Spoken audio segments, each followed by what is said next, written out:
Hey everyone, you have reached Author Mama Reads. Normally this is the part where I give you my first impressions while I'm reading the book. I usually like to review them that way, but I actually finished these two books so fast that I didn't have any time to video. I didn't even think about it. I started The Last Year of the War by Susan Meissner one evening. I got 3 chapters in, immediately hooked. Second day I just finished the whole book, like from dinner on. And it's a pretty big book. The next book I read, I just decided to start right away, was another one by Susan Meissner, which was A Sound Among the Trees. So I read that in 2 or 3 days. But just to get started, a little bit about Susan Meissner. She has about 14 books out, maybe more. It was hard to tell. She has some books in different languages, and so I don't know if some of those are repeat titles and I just can't understand them. Hey, pumpkin. Mom, there's no one there. Oh, I know, I'm just videotaping. The languages. So one reviewer described her as having her own particular niche in the fiction world, a combination of contemporary and historical novels, because almost all her novels, and maybe all of them, have these 2 threads running, one modern day and then one where the character is doing something in life that somehow ties to something in the past. So for instance, As Bright as Heaven has to do with the Spanish flu, and then I also think there's a modern thread to that one. A Fall of Miracles has to do 1911 on Ellis Island, but then also 2011 in the World Trade Center. Stars Over Sunset Boulevard is like an actress in 1938, and then someone in present day. Bridge Across the Ocean is World War II in present day. Lady in Waiting is about a woman named Jane in present day who finds a ring with the name Jane on it, and somehow it connects back to Lady Jane Grey, which she's a fascinating woman, and so that one sounded really interesting to me, as well as A Shape of Mercy, which has to do with modern day and then going back to the Salem witch trials. I'm a little hesitant about that one only because she seems to have somewhat of a weird, ghostly people who talk to spirits thread in a couple of her books, so I don't know what she's gonna do about that one, and I'll talk more about that later. I'm not really down with that. Sound Among the Trees is the one I read. It has to do with the Civil War and present day, and then Secrets of a Charmed Life is also World War II, so that one probably repeats itself the most, having to do with World War II. Now the one I'm going to get into first is The Last Year of the War, and that one also World War II, but it has to do with the same woman. It's her younger self and her older self. The book starts out with her as her older self, and this is what hooked me so much. She's a woman who's just been diagnosed with like early onset dementia, and so she feels her memory being taken away from her, and so she gives it a name, and I want to read this part to you because this is what hooked me as soon as I opened the book. It says, "What I feel is that I've been saddled with a sticky-fingered house guest who is slowly and sweetly taking everything of mine for her own. I can't get rid of her, the doctor assured me, and I can't outwit her. I've named my diagnosis after a girl at my junior high school in Davenport, Agnes Finster, who was forever taking things that didn't belong to her. My own Agnes will be the death of me. I know this, but not today. Agnes will swallow me whole, inch by inch, every day a little more. She'll become stronger and I will become weaker. It's already happening. I will forget forever the important things, the things that matter. God help me, I will forget my old friend Mariko completely." And this is what the story is about. When Elise was younger, she lived the last year of the war in an internment camp. She comes from a German background, and while she's there, she meets a girl of Japanese descent, kind of in the same situation, Mariko, and so they form a friendship. Elise's father took them back to Germany. It was a horrible situation because the country was still at war, and then eventually trying to pay reparations for what, their part in it, which they couldn't, so it's just, just not a good time to live there. And then Mariko had to go back to Japan with her parents, but they both planned to meet back in the United States at some point and meet up with each other when they turned 18. Now, this didn't happen, and so it's their lives that sort of separated during this time, but as an old woman, she feels, and it was just incredibly beautiful and touching, just an excellent idea, I thought, that this woman is just fighting her dementia and feeling all of her thoughts slip away. And so the whole story is her taking this trip unbeknownst to anybody else, and they also don't know she quite has dementia yet, taking this trip to try to find Mariko before she forgets her, like writing things on her wrist as she's on a plane and like trying to remember, because she knows if she takes a nap she'll wake up and she won't know where she is. And so it's just, you know, I just thought that was such an amazing idea for a story, and it really drew me in like right away. Other parts of the story include, like I said, her life in the internment camp, then her life in Germany, and then how she gets back to the United States as an adult, her married life, and then of course ending with her older self, finding Mariko and speaking with her. And that there is elements to some that I liked more than others, but that was the overall plot to the story that you're going to read about. I'm going to start with some things that I didn't like and then kind of move to my overall feelings about what I did. The first thing was it's contemporary first person. If you saw any of my other videos, y'all know I don't really like contemporary first person either. It doesn't matter if it's contemporary third person or just first person in any form. With this book though, I found that I immediately got used to the first person, like right away. I got drawn into the story, contemporary as it was, right away. And it wasn't because it had a historical background during World War II. In fact, I liked the older Elise's story far better than I did the portion where she was young during World War II. I don't think this particular story would have been good in third person. I really think that it needed the imagery that she gave it in first person. The downside of this, although it was amazing imagery through Elise's eyes, was that there was almost, the personalities of everyone else was really flat. The father had probably the most personality, but the mother was not much. Her brother hardly at all. You really had to just completely guess at what he was thinking. There were certain insights into it, but yeah, I mean, he might as well not have even been in the book. And then Mariko, you kind of got her feel for things, but again, just kind of flat characters to me. There was fascinating information during their time in the internment camp, but by about chapter 8, my initial overwhelming enjoyment of the book started to ebb off, and I started skimming. The reason I wanted to skim was life kind of got mundane.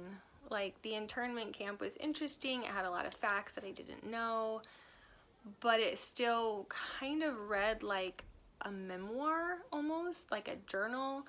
I mean, it wasn't, because there was dialogue in it, but it was just your day-to-day routines. It could have been a little better, and so I tried to skip ahead. Somewhere in the middle of the book, Elise meets a man, and when you first meet him, he's really sweet and you just like him, and I just felt like, oh, this is like a sweet little side romance, because it's not the main plot of the book. But then things took this crazy turn. I wrote this note that said, how can I like him so much and then not? He really turned out to be rather selfish.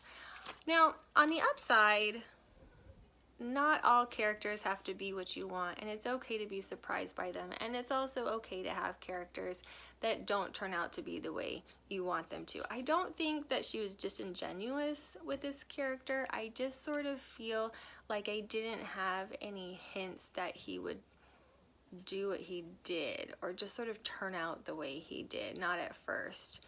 And so I think I just had my own expectations, and that did not happen. So that could be good, because the author surprised me with what she did, but then kind of negative for me because I didn't like what she did.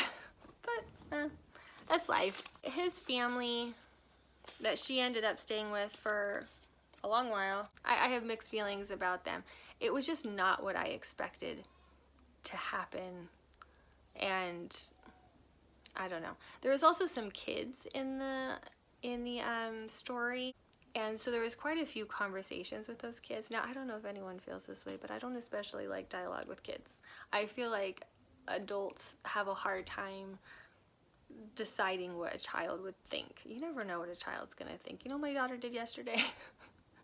She's 3. She put a blanket over her head and she goes, "What do I look like? A chair?"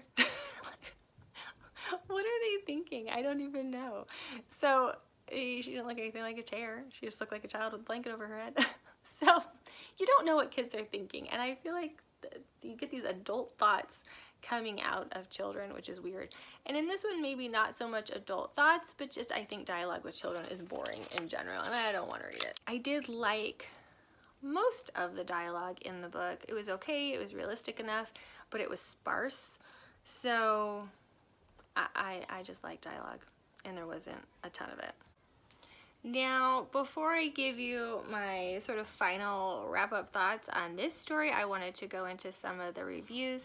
It had like 78% for 5 stars, no 1-star reviews at all, so I think that was, you know, really great. Let me get my mouse here. Here's some the 2-star reviews. I bought this book because of the glowing reviews. The truth is, the book is written like a newspaper article. It tells the facts and glances over emotions. The entire book is supposed to be about the relationship between Elise and Mariko, yet there's only 2 chapters about it as it occurred. Sure, it outlined that they were best friends, but only skimmed the surface of the relationship. Where was the feelings, the emotions, the shared experiences, their everyday life as it occurred? This book was not terrible, but it is a letdown compared to what it could have been.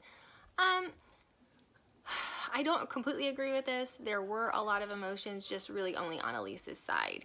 There was not any real touching moments between Elise and Mariko. That's true.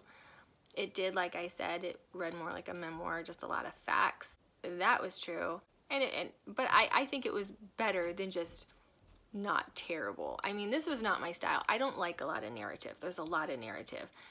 I personally don't like that, but I sort of feel like I can recognize that this book is better than just my own opinion of not liking narrative. Like, I think if anyone did like narrative, they would really enjoy this book. I think a lot of people would enjoy this book. The concept is really great. There are some downsides to it because if you get really involved in Elise's story as an older woman, I think you'll like that more. There is only about 1 chapter of Elise as an older woman to every like 10 or something like that as her younger self, or her past self. I would much rather have just read about the older Elise. She fascinated me much more. This is a 3-star, mainly because I learned some history, liked the last quarter of the book, but then didn't like the very ending. I'll tell you about the very ending without giving you a spoiler. Mariko, I think this is what she's referring to, Mariko had given Elise her journal before they separated, and they had both been writing like a story together about a princess. And so when Mariko gave it to her, she said, "Here, finish the story." She was in the princess was stuck in a tower, like a warrior princess, and she said, "Decide how she gets out," because they could never figure out how she gets out, and they wanted her to get out on her own without help from anyone else. So Elise was not really the writer, and so she never did end the story for her. And so part of her reason for wanting to find Mariko was to bring her the journal so they could end the story together. In the end, Mariko says, "Did you end the story?" And Elise actually says yes, because all of a sudden she comes up with the ending. And I think it's the ending that she's referring to. It was kind of dumb. You know. But like she said, Elise was not the writer. Like, Mariko was the writer, the really imaginative one. So Elise's ending for the book kind of sucked. But I don't want to end there. Let's go to a 5-star review. This is going to be my favorite book of the year. I just don't see anything else I read affecting me the way this book has. I loved it. I loved her writing. I loved her characters. I love that the ending to the story was satisfying but a little ambiguous. Completely agree. I ugly cried in the middle. I don't know what she's referring to there. I didn't even come close to crying in any of the book, but okay. I ugly cried in the middle. These people really struggled and had every right to be angry. I love hard-hitting historical fiction, and this checked all my boxes. Highly recommend if you love World War II fiction and don't mind a good cry and ambiguous ending. I wonder if I did cry in the middle. I can't remember what she's referring to, but it might be because I finished A Sound Among the Trees after, so it's just been a little bit of time. I sort of have a vague inclination that I might have wiped something away from my eyeballs. Again, I agreed with this 5-star review that I very much liked the ending, even though it was rather ambiguous. It was interesting and not what you would have expected. The last criticism that I have of this book, I'm going to save till the very end because it also has to do with the second book a little bit, and I'll talk about it later. Okay, moving on to the second book, A Sound Among the Trees. Now, if you hear my kids yelling in the background, I feel like I just need to tell you that they're playing a video game together, like Mario Kart. They keep screaming.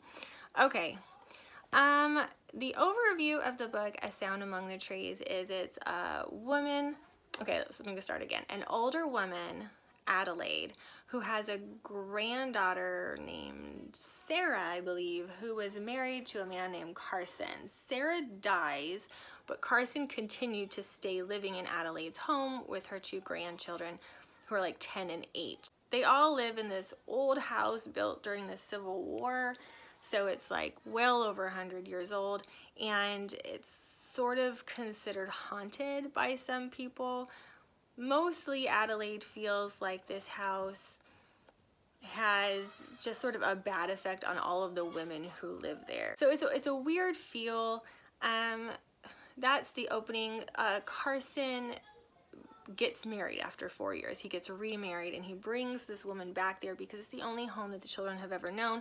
They think it'll be a better transition for them.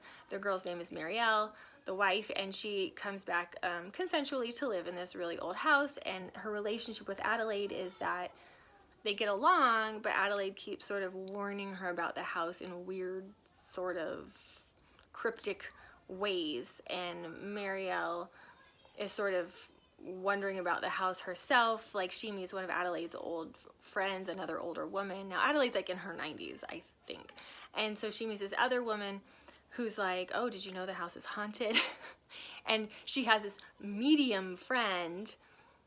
I don't mean medium height, I mean a medium. They consider her, who can sort of sense spirits and has sensed spirits in the house before. This is where it gets a little weird for me. And then, although this book is not scary at all, there's nothing like that jumps off walls or, you know, it's not like that. It's just somehow the house makes people very unhappy. The plot of the story is just finding out why the house is sad, kind of. Why the house is discontented, or why it has an effect on the women in the house the way it does. They think that has something to do with like a great-great-grandmother named Susanna who lived during the Civil War, who was married to a Confederate, but they think was a Northern spy. First thought was it was tedious. It was tedious getting through the first half of the book. It was a slow moving, sort of cryptic feeling book where no one gave each other straight answers. I don't know what you're talking about, Adelaide breathed. I know you don't, but you will, says her daughter Carolyn. And then she sort of roundaboutly goes around the topic. Later it says, saved her from what? What horrible thing had she done that she needed to atone for? Marielle didn't hide the disgust in her voice. No one should have to pay the way Susanna had paid. It was senseless. Carolyn closed her eyes and then opened them slowly. She sighed as if she were tired. You don't get it yet, do you? And these sorts of conversations carry on throughout the book. So much ambiguity. It's like, just be clear. Other things that frustrated me about the dialogue, again, there was these children and they like had these conversations with the kids at certain points. Not a ton, didn't like them. And again, heavy on the narrative. So other things I didn't like about the book was just the way death affected the people in the book. It was weird to me, but maybe necessary for the plot of the book, that they just, like the husband Carson could never quite refer to his wife Sarah after even 4 years. It's like he was afraid to mention her around his old wife, or around his new wife, Marielle. Even though Marielle didn't seem a jealous sort and seemed to be fine with him talking about her, it was just a sort of strange feeling in the book, but maybe she needed to have that to add to the cryptic nature of the story. It was a little strange.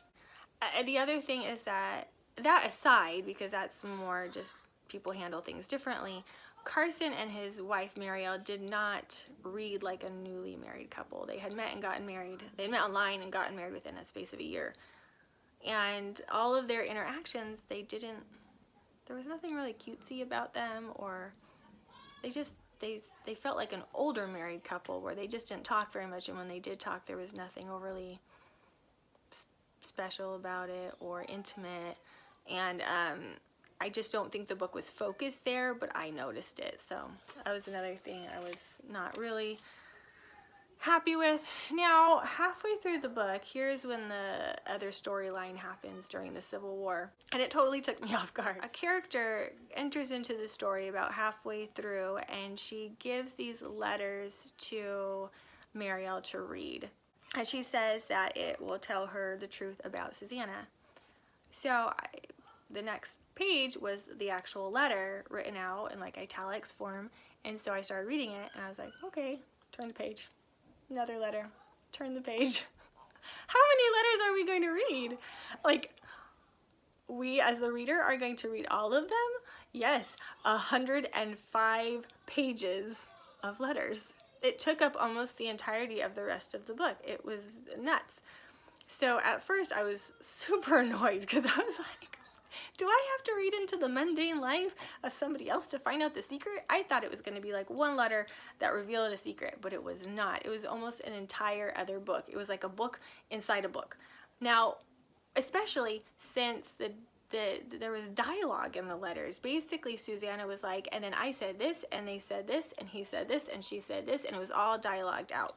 Nothing that you would actually write in a letter realistically, but once I switched gears in my head and just read it as a whole other story, I actually was really drawn into it.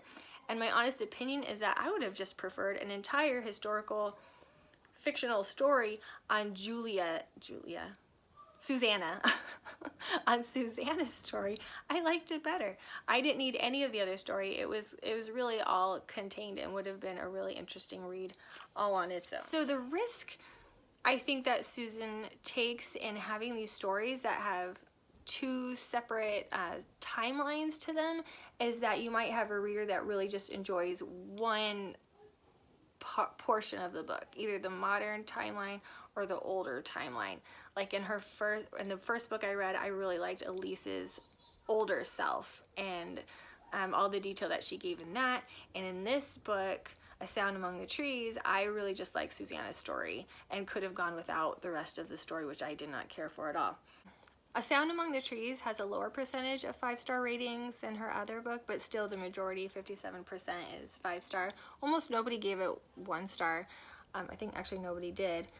So I will go to a 2-star review and just kind of start there, if I can find my mouse. One reviewer says, "This book is slower than molasses, leading to nowhere. I only finished it just to finish it.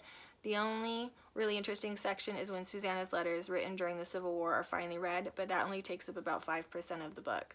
The rest is spent in details about the house and characters in modern day times, which I personally found slow and boring." It was more than 5% of the book. At 105 pages of letters, and the book was like 300 and some odd pages long. It was almost a third of the book. Another reviewer says, "A Sound Among the Trees is kind of a weird story. I found it disturbing and kind of spooky. The house is haunted, the main characters are dead, the house has a point of view, and it went against my biblical beliefs when they called a medium in to communicate with the dead. I don't remember the biblical account exactly, but it seemed to me that King Saul was sentenced to death for calling up the spirit of Samuel." Yes, that is probably the biggest element in the story that I didn't like. In fact, they had a medium come in, like her arms are out, and she's like rolling her head back and forth.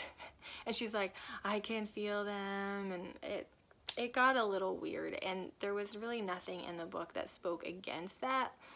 Like, obviously there are elements even in Christian fiction that don't honor God because you're referring to something else that's not honoring, but usually there's one character in the book that sort of calls it out for what it is and says, no, that's bad.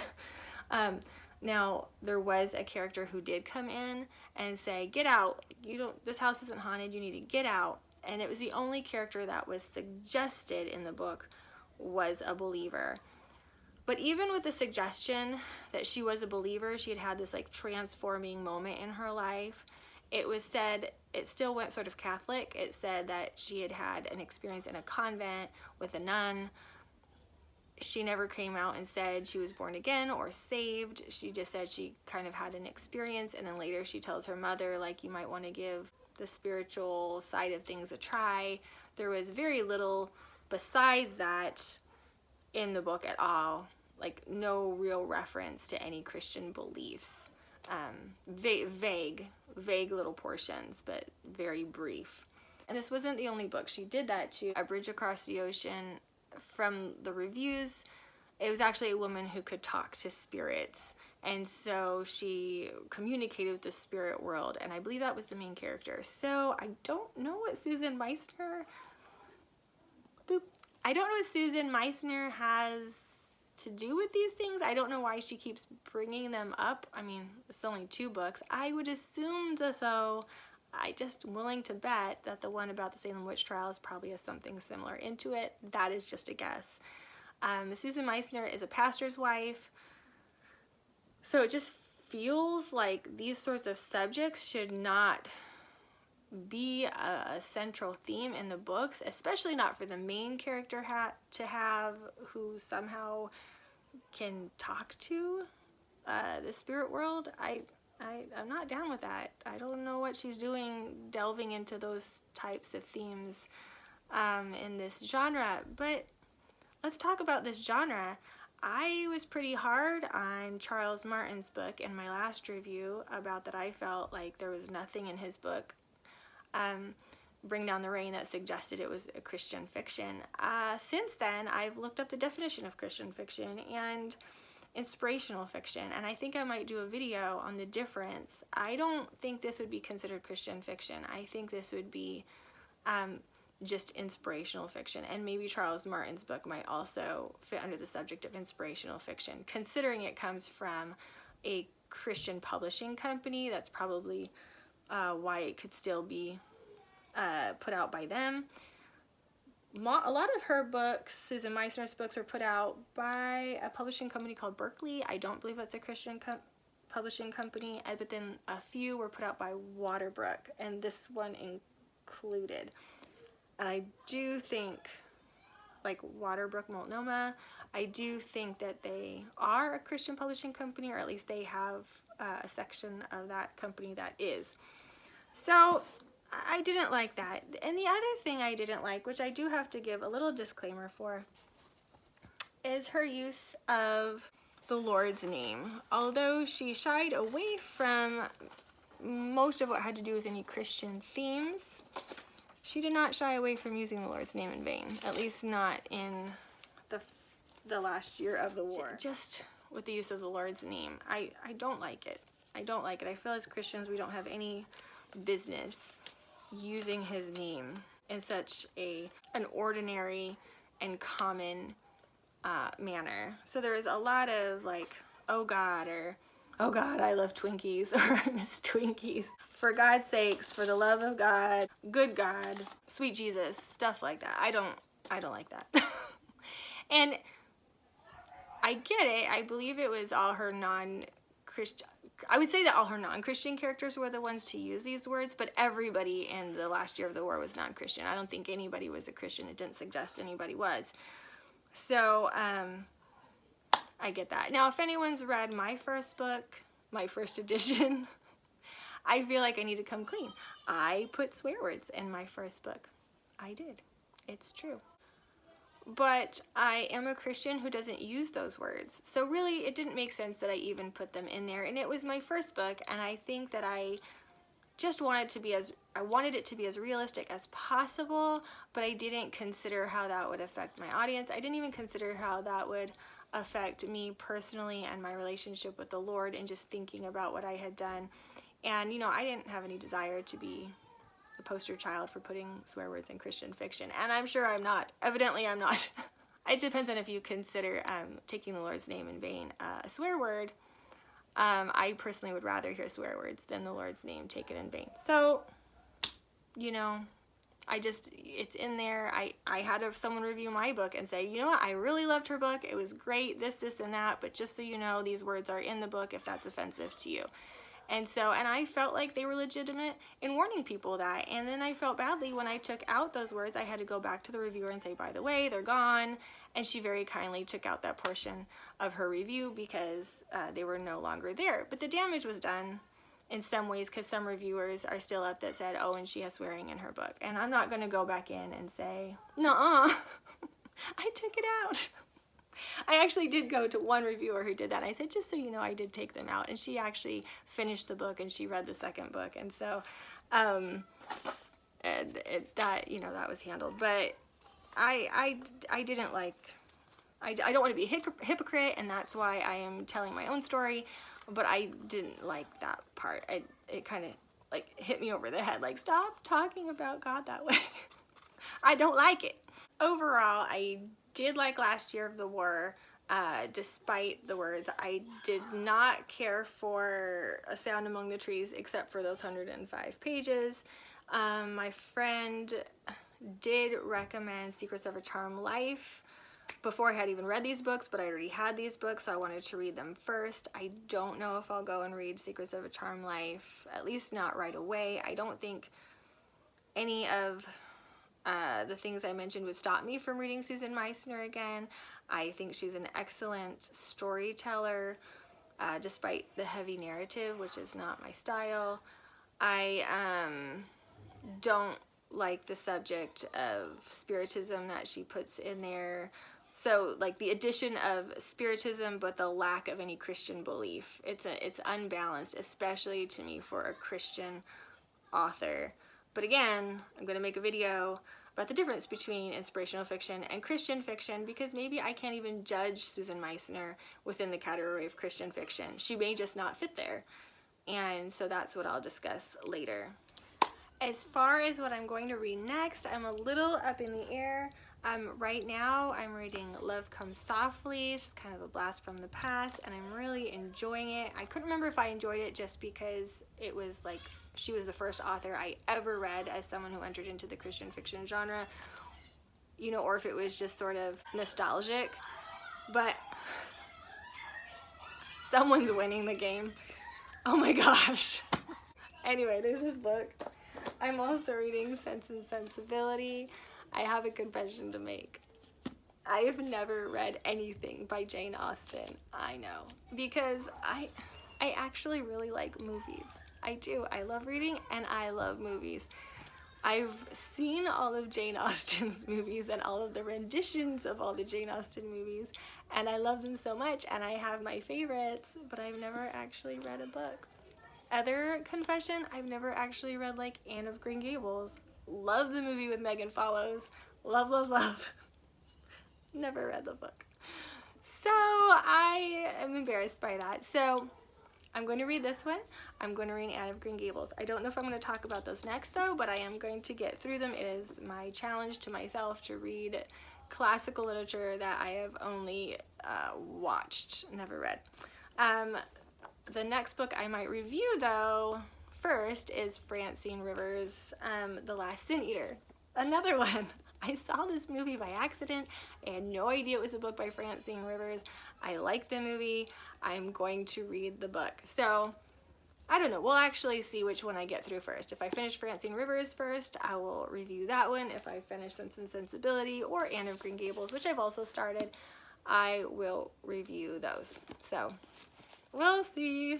It'll be a surprise. I will post on Saturdays as best as I can. Please ring the bell so that you get notifications, or is it turn on notifications? I'm really not sure how this works. ring the bell and press like and leave a comment and do all the things you're meant to do when you watch videos like these. Let me know which one you're interested in me reviewing, because if you all have an opinion, I might just do that one first. I'm not sure when I'll do Christian fiction versus inspirational fiction, but if I do, I will fit that in somewhere in between my Saturdays. All right. Thank you guys. Have a safe week.